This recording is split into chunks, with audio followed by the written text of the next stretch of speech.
Bonjour et bienvenue dans cette nouvelle vidéo du blog Rénové.tv. Aujourd'hui nous allons voir comment remplir un formulaire de prime pour une isolation de toiture. Alors pour ça on se rend sur le site de la région Wallonne pour télécharger le formulaire de prime. Donc c'est sur énergie.wallonie.be. Donc vous avez ici le portail de l'énergie en région Wallonne, donc c'est ici. Alors vous avez ici tout en haut aide et primes, citoyens, prime énergie, vous cliquez. Vous faites ensuite rénover, suivant.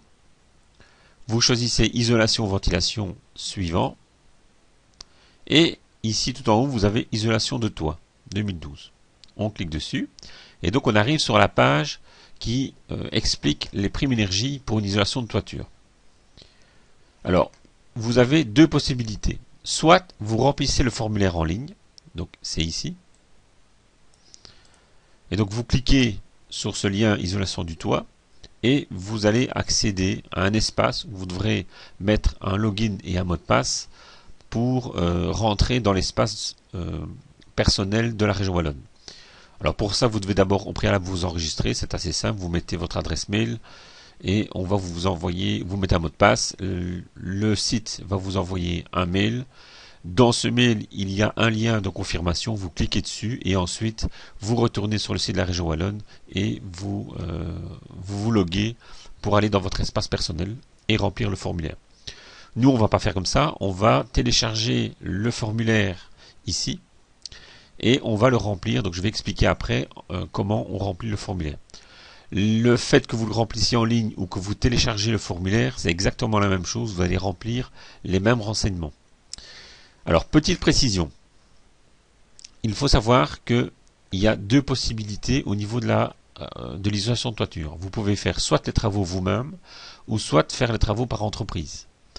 Si vous faites les travaux vous-même, il n'y a qu'un seul formulaire à remplir, c'est celui-ci, isolation du toit 2012. Si vous faites l'isolation de toiture par une entreprise, vous devrez également envoyer ce deuxième formulaire. Donc ça, nous allons voir chaque formulaire, comment le remplir et quels sont les points à faire attention. Donc, première étape, télécharger le formulaire pour votre partie. Donc c'est la partie qui doit être remplie par le propriétaire de l'immeuble. On clique dessus et automatiquement le formulaire se télécharge. Alors, vous l'imprimez, donc soit vous le téléchargez sur votre ordinateur et puis vous l'imprimez, ou soit vous l'imprimez directement en cliquant ici. Et si vous le téléchargez, vous cliquez ici. Donc, moi je ne vais pas le télécharger, je vais faire les explications en ligne.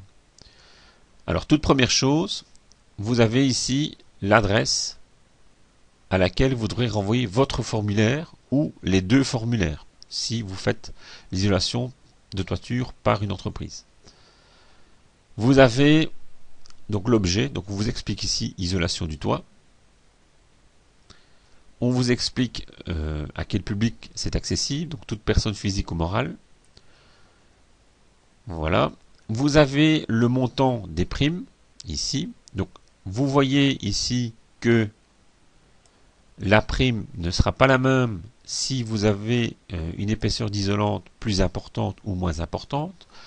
On parle ici d'une résistance thermique de l'isolant qui est placé, donc il faut bien se rendre compte que si vous avez déjà un isolant qui est placé en toiture, on n'en tient pas compte pour la prime. Donc si vous avez par exemple déjà 6 cm de laine minérale et que vous en rajoutez 10, mais les 10 cm ne suffiront pas pour obtenir la prime de la région Wallonne. On ne va pas tenir compte des 6 cm qui sont déjà placés.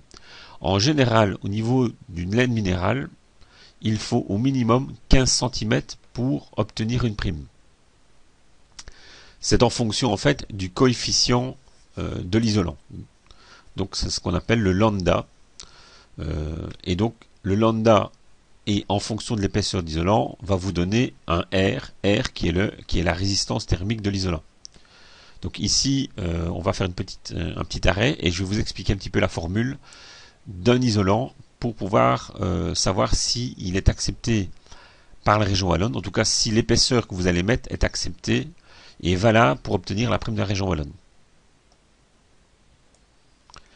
Alors voilà, Ça, c'est la formule que vous devez retenir pour déterminer l'épaisseur minimum d'isolant que vous devez placer en toiture pour obtenir la prime de la région wallonne. Il faut savoir, donc la formule elle est simple, c'est le D de l'isolant, donc c'est l'épaisseur.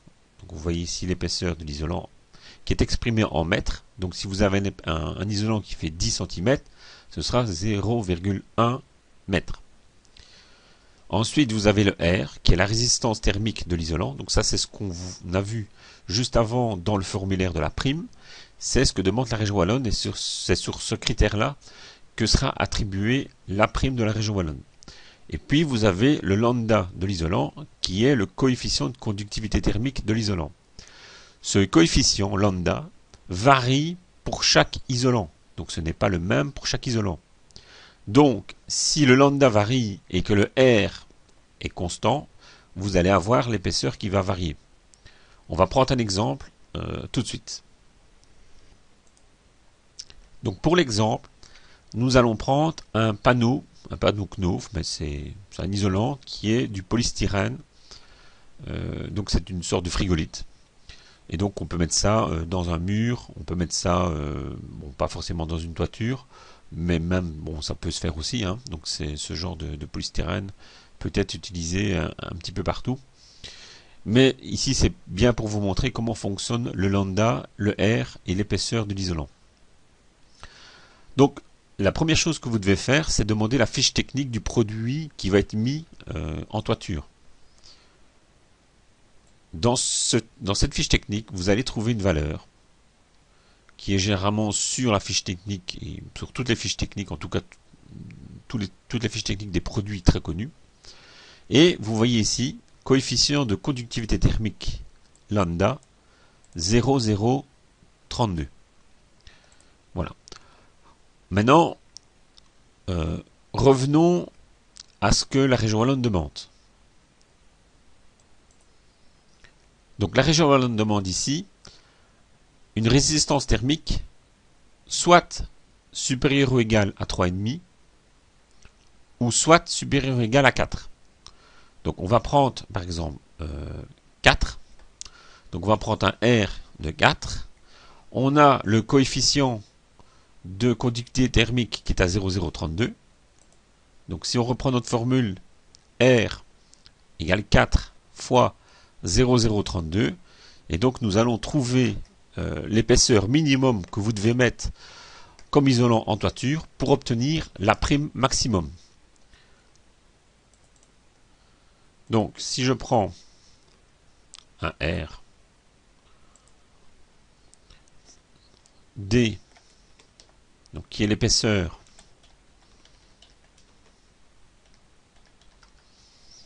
donc je vais, voilà, hop, D qui est l'épaisseur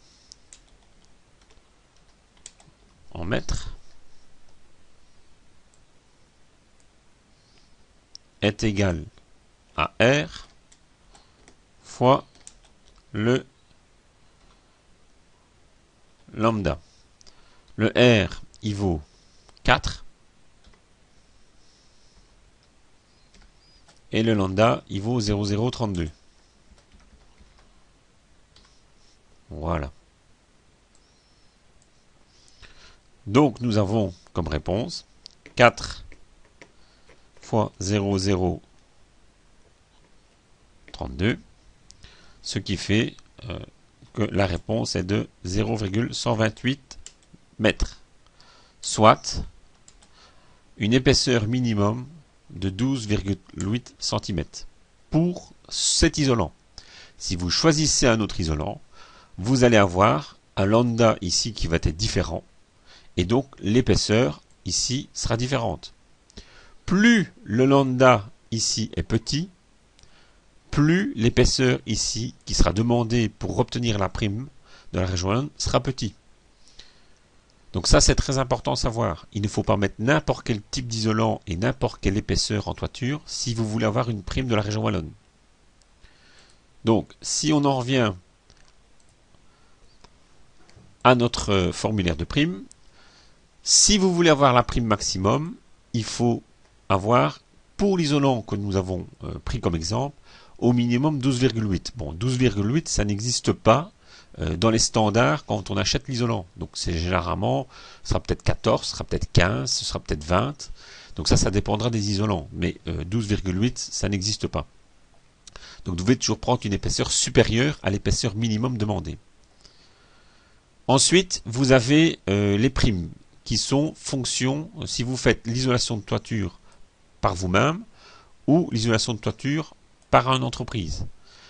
En fonction de ça, vous choisissez le R que vous avez mis de l'isolant et puis vous avez une prime de base. Deuxième chose, au niveau de la prime, vous pouvez avoir une surprime de 3 €, quels que soient les cas, si vous avez un matériau naturel, qu'on voit ici, matériau naturel. Ensuite, dernière chose, la prime que vous allez avoir est minimum de 5 € ou de 8 €, ça dépend de la résistance thermique de l'isolant que vous allez mettre, si vous le faites vous-même. Si maintenant vous avez des revenus modestes ou des revenus précaires, votre prime sera majorée à 6 ou 7 € ou 9 ou 10 €. Si vous faites par entreprise, c'est le même principe, c'est 10, 12, 14, 13, 15, 17. Plus toujours 3 € au mètre carré si vous avez utilisé un isolant naturel. Voilà. Le maximum de primes que vous pouvez avoir sur une année, c'est 100 mètres carrés pour une maison unifamiliale et 200 mètres carrés pour un autre bâtiment. Voilà. Ensuite, vous avez quelques conditions, donc il faut que la demande, l'accusé de réception de la demande de permis d'urbanisme initial de la construction du bâtiment doit être antérieure au 1er décembre 1996. Ça veut dire que votre maison doit dater d'avant 1996. Voilà, vous avez 4 mois pour rentrer votre prime. Et là, je vais vous expliquer dans une prochaine vidéo comment il faut faire attention pour ce délai de 4 mois, parce que quand on fait appel à une entreprise, on peut avoir quelques petits soucis au niveau de ce délai. Donc je vous expliquerai une astuce dans la prochaine vidéo. Voilà, donc après, il y a 2-3 petites choses à lire, mais enfin c'est pas essentiel, il faut quand même bien les lire. Ce que je vous conseille, c'est surtout de bien lire tout le formulaire de demande de prime avant d'entamer des travaux. Donc que ce soit pour l'isolation de toiture ou autre chose, toujours lire le formulaire de prime avant de commencer, de manière à bien prendre en compte tout ce qu'il faudra faire pour obtenir la prime. Voilà. Ensuite, voilà, on vous parle ici des revenus. Donc revenu normal, de base, c'est tout le monde. Revenu modeste, on vous parle du revenu de référence compris entre 12 901 et 25 700 si vous êtes isolé. Et si vous êtes en couple, c'est entre 17 500 et 32 000. Si c'est précaire, c'est en dessous de 12 900 ou en dessous de 17 500. Il faut prendre en compte l'année imposable 2 ans avant. Donc c'est-à-dire, pour 2012, vous devez prendre l'avertissement extrait de rôle de l'année des revenus 2010, exercice d'imposition 2011. On doit déduire les 2400 € par enfant à charge ou 2400 € par personne handicapée. Donc vous lisez un petit peu ça c'est un petit peu plus technique. Voilà. Puis ensuite, vous avez le formulaire à remplir. Donc là, c'est un petit peu, on va voir ça en détail dans la prochaine vidéo. À tout de suite.